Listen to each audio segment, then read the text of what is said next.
Power to the people. Let's try this again. Power to the people.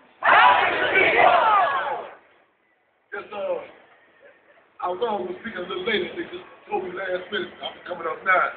Ain't no thing. I think I'll get our best. I get our best under pressure. I say I was born under pressure. I'm Chairman Fred Hampton Jr., son of Deputy Chairman Fred Hampton, and also Kool-Aid Chair. Real brief.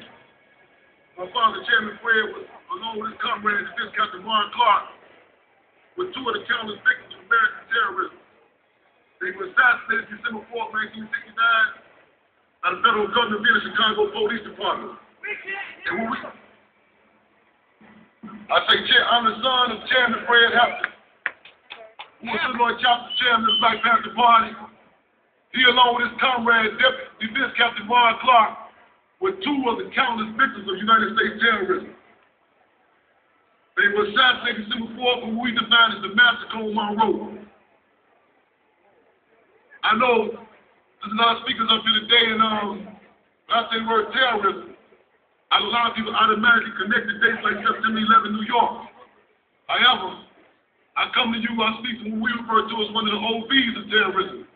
Because the OVs, the original victims of terrorism, people who have been terrorized under such euphemisms as slavery, Jim Crow, sharecropping, gentrification.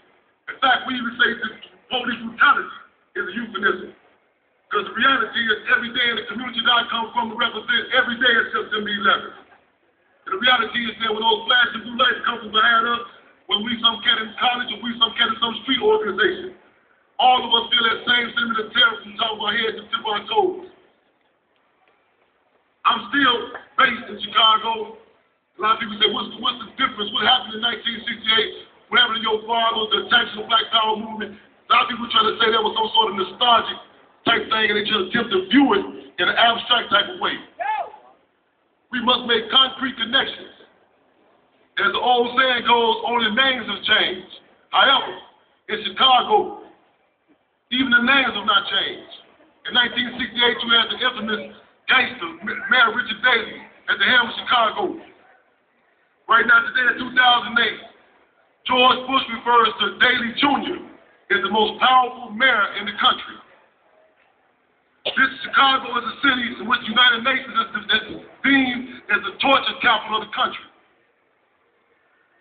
No amount of black officials, in fact, Obama, none of these people have spoken to the terrorist that goes out right inside Chicago. None of them. We call for some concrete commitments. I say we from the POCC, Prison Conscience Committee. We call on all freedom-loving forces to be consistent in your definition of terrorism. Be consistent with your call to end the wars, and we unite with the call for the stopping of the wars in Iraq, Afghanistan, and everywhere else. However, let us not negate the occupying armies that go down to Chicago, Detroit, Cincinnati. When I say occupying, I'm talking about the police department. We must make the connection. We must not just address what we call safe subjects or over-worthy type of subjects. In other words, we just can't talk about, in other words, we must make the connection to what is going down in Abu Ghraib, Baghdad. Make the connection to the condition that the Mumia Abu Jamal, the Sunday out at Colas, what they going through on a day-to-day basis. Make the connection when the forced medication of prisoners abroad. Make the connection to Pontiac, Illinois. Pontiac, Illinois has prisoners right now, the 64 right now today in Pontiac, Illinois. Our prisoners are forced to go on visits with black net masks over their face and rubber grill over the mouthpiece and chain and shackles down to the floor. We deem that as terrorism. Make the connection. Time women are being mistreated across seas to the conditions that 17-year-old girls in Cook County Jail, which is in Chicago, 17-year-old girls who are forced to rinse out their sanitary napkins for reuse right now today. These are acts of terrorism. So we say, let us seize the time.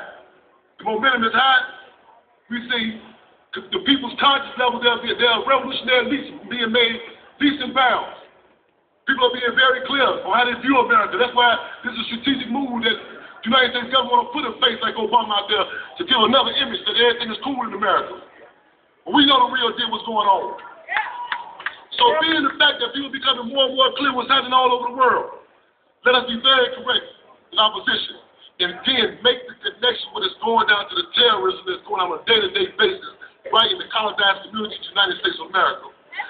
Make the connection that one of the prison guards, one of the pigs that was exposed in Abu Ghraib, Grainer, was one of the same pigs that was operating in SCI Green when Yahoo Jamal has been held captive at. This ain't no new thing about how they going abroad violating people's rights. This has been the day-to-day thing in America. As Malcolm X stated, America's democracy is an hypocrisy. Let's pull the covers up this piece. Let's expose these contradictions and move the people to organize. People put their hands up